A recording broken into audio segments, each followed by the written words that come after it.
For these next videos, we're going to focus on applied linear regression.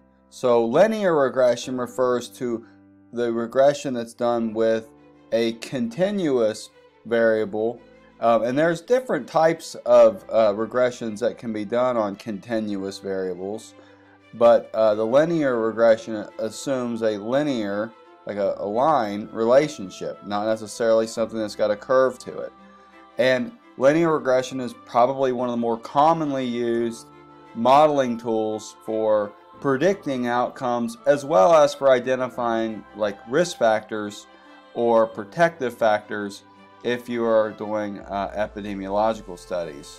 So there's a variety of types of regression models out there that all kind of follow a similar approach. So we're not going to spend a whole lot of time discussing how to build linear regression models, but we will go through a few examples.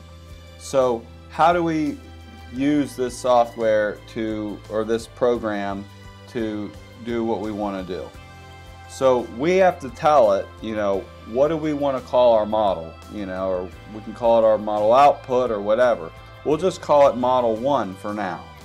So model 1. And then what factors maybe associate with our outcome of interest that we might be interested in. So we can do a couple of these. The first one, maybe we're interested in what is associated with, I think we have a variable for like, we fixed the life expectancy variable once before. So, and you guys should know how to fix it if it had the @ symbol. So say we're trying to predict what makes a county have a higher life expectancy than the other counties. So that's kind of the thing we're trying to predict, right? So what do I have to do? Well, I have to tell it first that we're going to do a linear model, LM, and then we'll do life expectancy 2017. That's the thing we're trying to figure out. So that's our Y variable. Then we can put the little squiggly line, and I don't know if a space is needed or not. Sometimes I put a space in there. So we have to do the squiggly line, and then we tell it what variables do we think are associated with it. Now, in public health, before you just randomly start selecting variables, these are things that you should already kind of have a hypothesis that would actually maybe be driving this life expectancy number. And those things could be like income, smoking, all those types of things. So you might have your own kind of hypotheses going into this. The food environment index, is it a good place for people to get food? So we've got data for smokers, and then we have to do, so this is like Y equals mx plus b, so these are the pluses. We can do smokers plus maybe the food environment index. I see the obesity, and there's some drawbacks about modeling with percentages, but we'll continue to move on. I know we got the household income data, right? There's one called household income, and then maybe you have a theory that people who live in rural areas might have problems.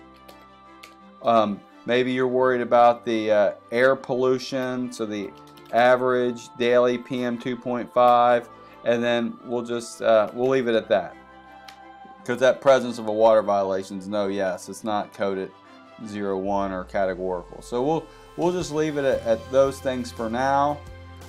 Again, this is a linear model with all linear predictors. So we'll add in a categorical variable next time, not in the next one of the future videos.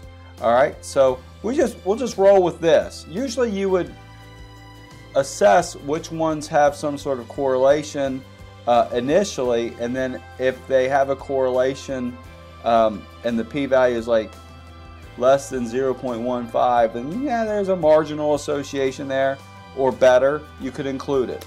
But we'll just throw the kitchen sink at it. So smokers, I guess, as a variable, was not found. So something, maybe I just didn't put a space there. We'll see if that's the issue. Or I don't have a smoking variable or something in here. We'll just see if that was the issue. All right, let me go back and find this smoker variable.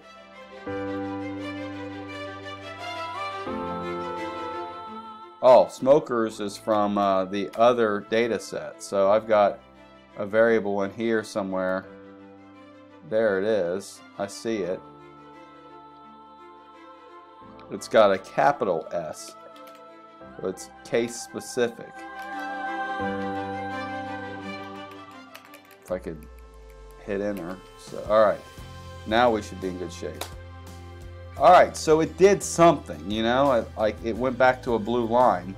So we've got our model now. So now I have to do summary. Summarize may work, I don't know. Summary, model 1, and then I can hit enter. And then there it all is. The whole model is statistically significant. And again, if you don't have this long p-value, I've done that SciPen equals 999 to get the scientific notation to go away. I like seeing all the zeros. Alright, the adjusted R-square of our model, which is 59%. That means 59% of the variability in our outcome, which was the life expectancy 2017, is explained by our predictors. The adjusted R-square penalizes us for having too many variables. So if you have an insanely high amount of variables that aren't explaining a lot, this adjusted R-square value can be a lot different than the other R-square values. So the adjusted R-square value takes into account. So that's a reasonable R-square value. It explains 59% of what's going on with the life expectancy data. And then we see rural was not statistically significant, but all these other variables were statistically significant. And not just statistically significant, very significant at the, p is less than 0.001 level. So to create the most parsimonious model, we would ordinarily drop a value that may have a p-value that's greater than 0.0961. Unless there was a really compelling reason for why you want to force it or keep it in that statistical model. So you may rerun that, and we'll rerun it without the rural variable in there, and I can just hit up twice, brings back model 1. I'll override it. I'm going to delete the rural variable, delete that plus sign, rerun it, do the summary on model 1 again. And now we've got an R-square that's adjusted that's even closer to the multiple R-square value. So the adjusted R-square of 59.23% or 0.59. The whole model, everything in the model, makes the model statistically significant. It's statistically better than us just kind of guessing what the life expectancy could be, right? So that's a good thing. All right. So here are all the p-values. All the terms in this model are definitely significant. The y-intercept term, which is also kind of the constant term, a lot of people don't really give much credence or value to whether or not that's statistically significant or not. But all the predictors that we plugged in here are all significant. Now, how do we interpret this? How do we interpret these numbers? What do they mean? So you have to understand what your units are. So this is an adjusted model too, so everything that's in here counts for the other factors. And you have to know your units. So in the case of smokers, it was in a percentage. So for every 1% increase in the county smoking rate, this model predicts a 0.2956 year decrease in life expectancy. So a county that has a 10% smoking rate would have 2.9 less years of life.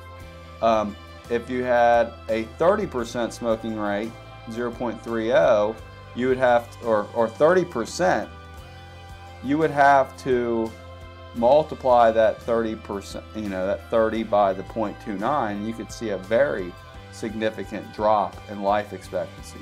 For every 1 unit increase in the Food Environment Index, the life expectancy goes up 0.26 years. All right, for every 1% increase in the obesity rate, the life expectancy decreases by 0.09 years. And then household income here is in tens of thousands, or it's in those big numbers, right? So for every $1 increase in a county's household income, we increase their life expectancy by 6 thousandths. So you would have to kind of like look at, okay, if we had $100,000 in that county, what would that mean? So you could take something like this here. I'll copy it, and then I'll bring in we'll go into like a Google calculator here, and I'll pull one up. Google calculator. Let you kind of see over here.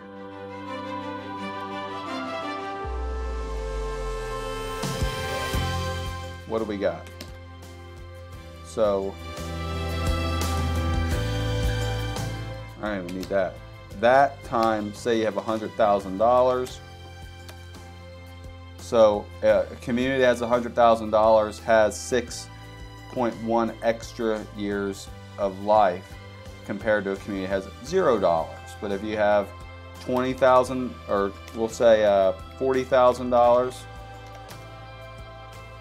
their life expectancy is 2.46. So you can see the difference between the $40,000 income community and the $100,000 income community. It's 6.16 years of life, 2.46 years of life. That difference. So based upon that difference, you can see that there's about a 3.5 year life expectancy difference.